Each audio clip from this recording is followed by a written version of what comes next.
Hello guys, स्वागत है आप सबका। तो आज हम बात करेंगे अदानी ग्रुप के शेयर की, अदानी ग्रीन एनर्जी। और ये छुट्टी के दिन जो है बड़ी खबर आई है, इसका मीनिंग भी समझेंगे। सोमवार को शेयर के ऊपर क्या इफेक्ट रह सकता है वो भी देखेंगे। आगे की प्राइस कैसी रह सकती है उसके ऊपर भी एनालिसिस करेंगे। तो सब्सक्राइब जरूर करें अगर आपकी इसके अंदर होल्डिंग है। साथ ही अदानी ग्रुप के कई शेयरों के ऊपर कल हमने डिटेल में एनालिसिस किए टेक्निकल चार्ट के ऊपर, तो सब्सक्राइब जरूर करें, वो वीडियो भी देख सकते हैं। तो यहाँ पर देखें तो खबर क्या है। सबसे पहले तो ये देखें कि अदानी ग्रीन एनर्जी जो है अलॉट 1 करोड़ 1.08 यानी कि 1 करोड़ और 8 लाख के आसपास के शेयर्स जो है अलॉट किए। किसको? Adol via warrant conversation, adore को। अब ये कौन है? ये प्रमोटर एंटिटी है। आगे देखेंगे। और राइस कितने किए, किसके कितने पैसे? तो 1200 करोड़ के आसपास। अब ये चीज़ जो है कंपनी के लिए फ़ायदेमंद रह सकती है, मतलब कि एक अच्छी खासी रह सकती है ऐसा मुझे लग रहा है, क्योंकि पैसा अगर आता है कंपनी के पास तो मुझे ऐसा लग रहा है कि वो अच्छा रह सकता है। अब थोड़ा सा डिटेल में देख लेते हैं। तो सैटरडे यानी कि आज ही के दिन 12 जुलाई को जो है अदानी ग्रीन एनर्जी ने कहा कि इट हैज़ अलॉटेड इतने शेयर्स जो है अलॉट किए एयरडोल इन्वेस्टमेंट और होल्डिंग लिमिटेड, और वो जो है प्रमोटर ग्रुप की एंटिटी है। और थ्रू द कन्वर्जेशन इतने रुपए जो है वो मतलब कि उसने राइज किए, यानी कि इकट्ठे किए, मतलब कि कंपनी के पास आए हैं। अब allotment was approved, management committee के द्वारा जो है वो अप्रूव हो गया। बोर्ड के अगर बात करें उसके अंदर। और each share has face value कितनी होगी? 10 रुपये। और was issued at premium of 1470 रुपये। ये ज़रा देखिए, अभी का प्राइस 1000 रुपये के आसपास है और ये 1470 रुपये के आसपास, उतने प्रीमियम के ऊपर ये जो है हुआ है सौदा, मतलब कि ये कन्वर्जेशन। और in line with the terms set during the initial warrant allotment on June 25 2024, तब वो जो है ये सब हुआ था।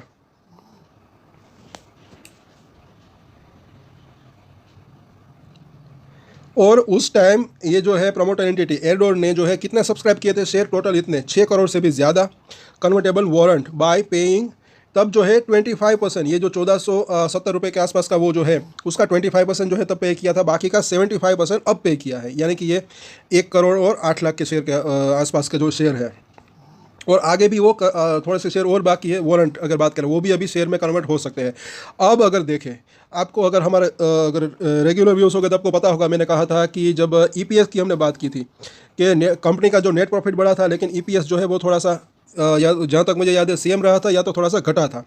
वो इस वजह से हुआ होगा, क्योंकि यहाँ पर आप देखें अब इसकी जो शेयर होल्डिंग शेयर कैपिटल है वो बड़ी है, यानी कि शेयर्स जो है टोटल वो बड़े हैं कंपनी के। 10 रुपये के फेस वैल्यू, यानी कि इसको एक शून्य इस तरीके से निकाल दे तो 162 करोड़ के आसपास के शेयर थे, अब जो है वो 163 करोड़ के आसपास के हो गए। अब और आगे बढ़ने की संभावना रह सकती है। प्रमोटर की होल्डिंग जो है वो बड़ी, कितनी यहाँ पर जो है इतनी थी, अब वो इतनी हो गई। तो इस तरीके से जैसे कि ईपीएस फॉर एग्जांपल अगर 100 करोड़ का अगर जो है मुनाफा हुआ, तो अगर कंपनी के टोटल शेयर्स कितने 10 होते हैं तो ईपीएस कितना होता है 10 का। लेकिन अगर सेम कंपनी के शेयर्स अगर 20 करोड़ के शेयर्स हो जाए तो ईपीएस जो है वो 5 करोड़ का हो सकता है। इस तरीके से प्रॉफिट अगर सेम ही हो तो आई होप कि लोग समझ पा रहे होंगे। बाकी हम बाद में बात करेंगे जब इसके क्वार्टरली रिजल्ट भी आएगा तब। तो ये हुआ होगा ऐसा मुझे लग रहा है। अब आगे देखें कि Adani green energy stated that the अडोल स्टील होल्ड, अभी भी उसके पास कितने हैं वारंट? तो 1 करोड़ और 15 लाख के आसपास, which can be converted by July 24 2025। तो अभी ये 24 जुलाई को जो है अभी भी ये कन्वर्ट हो सकते हैं, तब भी ये प्राइस जो है मतलब कि ये पैसा उसके पास से जुटा सकते हैं। शेयर की होल्डिंग वापस से प्रमोटर की बढ़ सकती है। और ये सेबी का रूल है, सेबी मैंडेटेड 18 महीने का जो है कुछ टाइम दिया होगा तब विंडो की अगर बात करें इस तरीके से।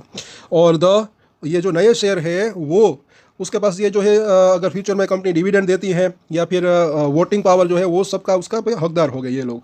तो ये इसकी पूरी रिपोर्ट है।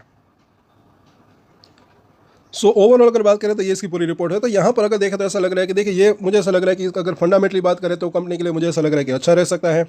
मंडे की अगर बात करें तो थोड़ा सा पॉजिटिव रह सकता है। हाँ, अगर बाजार का साथ रहा 1020 से लेकर 1020 से लेकर 1040 के लेवल को अगर क्रॉस कर देता है तो फिर 1100 तक जाने की संभावना रह सकती है, सिर्फ सोमवार को नहीं, आगे चल कर अगर बात करें।